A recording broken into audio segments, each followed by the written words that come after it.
¿cuáles son los principios de programación neurolingüística?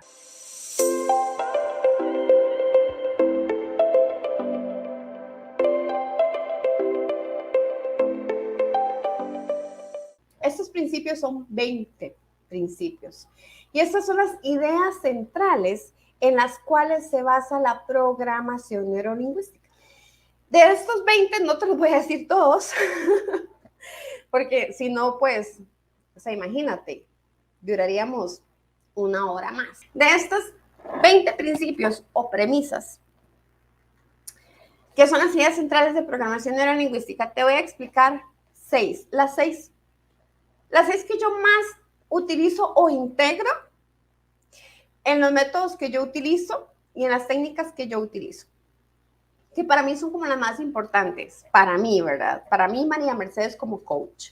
Y son las que más he visto en las personas cuando llegan a mí y buscan ayuda. Y la primera es, esta me encanta.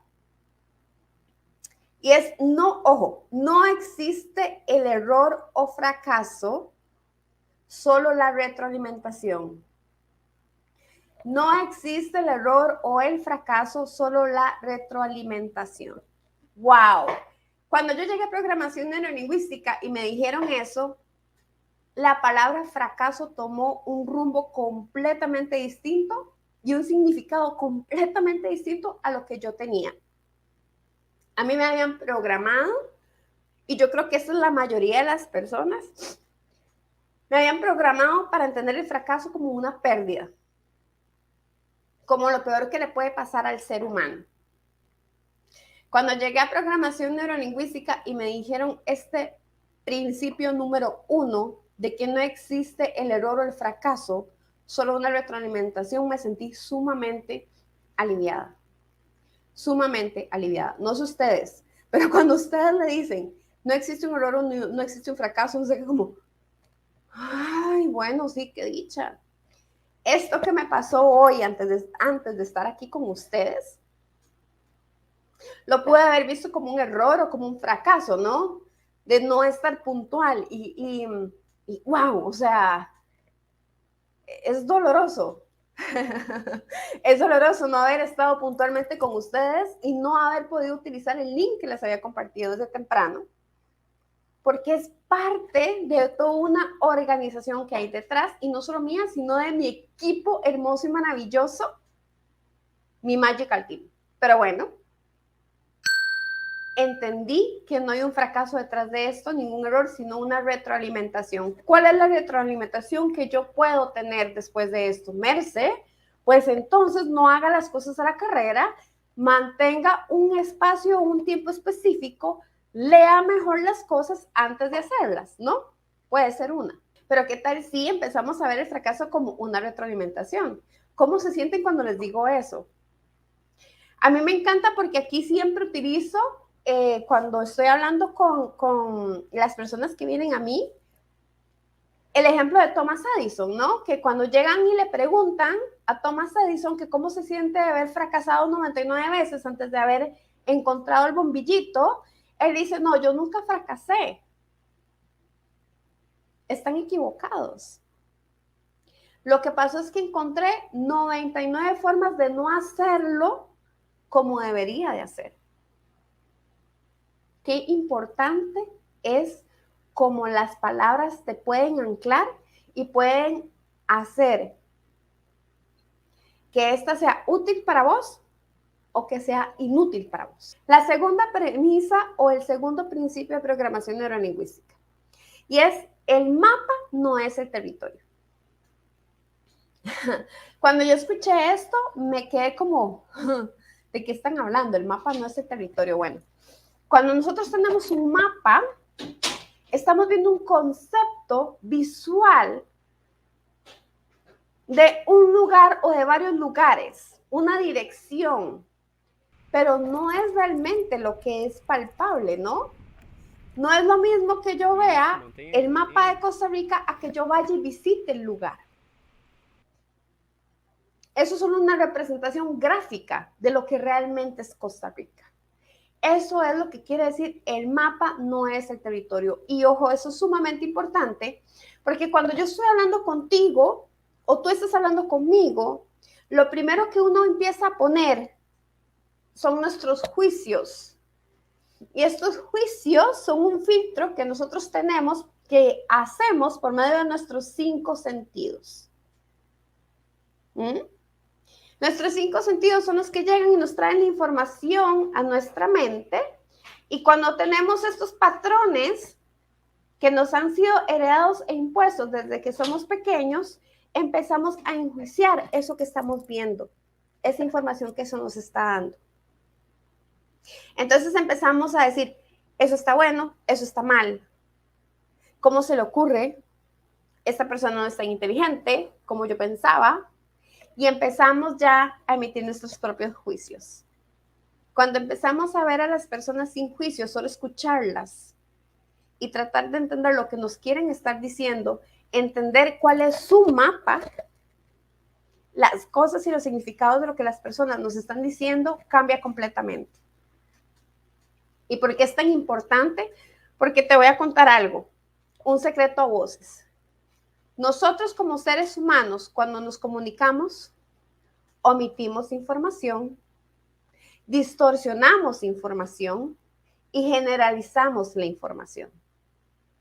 Entonces, la comunicación empieza a llegarnos de forma distorsionada, porque lo que esta persona piensa que nos está diciendo puede ser que yo la esté recibiendo de una forma diferente, porque mis 5 sentidos me traen esta información a mi mente y mi mente me dice, ay no, acuérdate que vos ya habías vivido esto, ya habías tenido una conversación parecida, taca, taca, taca, taca, taca, taca, y entonces empezamos a poner nuestro territorio, nuestro mapa, en ese territorio que no es nuestro. Principio número 3. El principio número 3 dice, la respuesta que obtienes es el significado de la comunicación, que era lo mismo que yo les decía.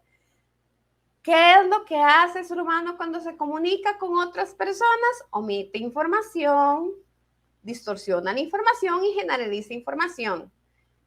Pero lo hacemos inconscientemente. Entonces, por eso siempre hay problemas de comunicación, ¿no? Siempre hay problemas de comunicación. Entonces, cuando empezamos a entender este tipo de cosas, empezamos a tener una mejor comunicación con nuestra pareja, con nuestro vecino, con nuestros papás, con nuestros hermanos, con nuestros hijos, con la gente con la que trabajamos. Y empezamos a darnos cuenta que todo lo que se dice no es a nivel personal, son sus programaciones, son sus creencias. Es su mapa, no el mío. Principio número 4. Este me encanta. Y ese principio dice, la gente no está descompuesta, funciona perfectamente bien. Wow. La gente no está descompuesta, funciona perfectamente bien. ¿Qué tan importante es esto? Porque muchas veces, y viene lo mismo, cuando nosotros empezamos a enjuiciar a las personas, cuando vemos a una persona, y lo hacemos mucho porque nosotros tenemos ya nuestros juicios con nosotros mismos. Entonces, cuando vemos una persona que no trabaja de la misma forma como nosotros queremos que trabaje, ya esa persona está mal. Cuando nosotros vemos a una persona que empieza a tener valores diferentes a los que nosotros creemos, ya esa persona está descompuesta para nosotros. Y te voy a decir, no vayamos muy largo. Cuando nosotros vemos a un ladrón, por ejemplo, para nosotros esa persona es un antisocial y ya está descompuesto. Pues te voy a contar un secreto. Ninguna persona está descompuesta, funciona perfectamente bien. Lo que pasa es que su programación no le ha sido útil para poder enfrentar la vida. Y por ende, hace cosas que no le favorecen ni a él ni a nosotros como sociedad. Principio número 5. El principio número 5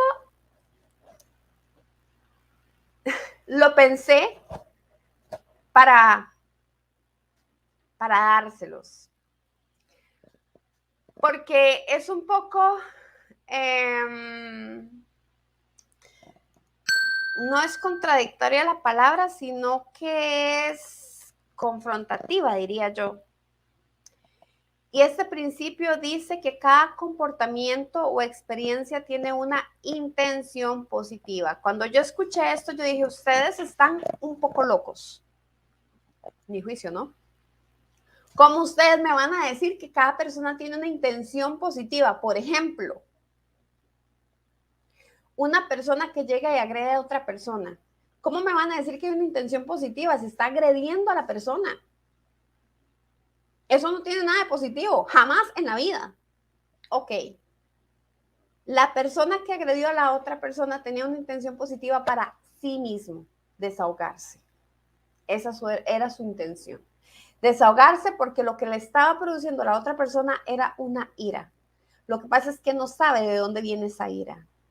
Si se hubiera dado cuenta de dónde viene esa ira, ese comportamiento, entonces hubiese podido modelar ese comportamiento, que es una de las cosas técnicas que nosotros utilizamos en programación neurolingüística, y entonces deja de ser una persona agresiva, sino que empieza a convertirse en una persona pasiva, o tal vez no pasiva, pero más tranquila.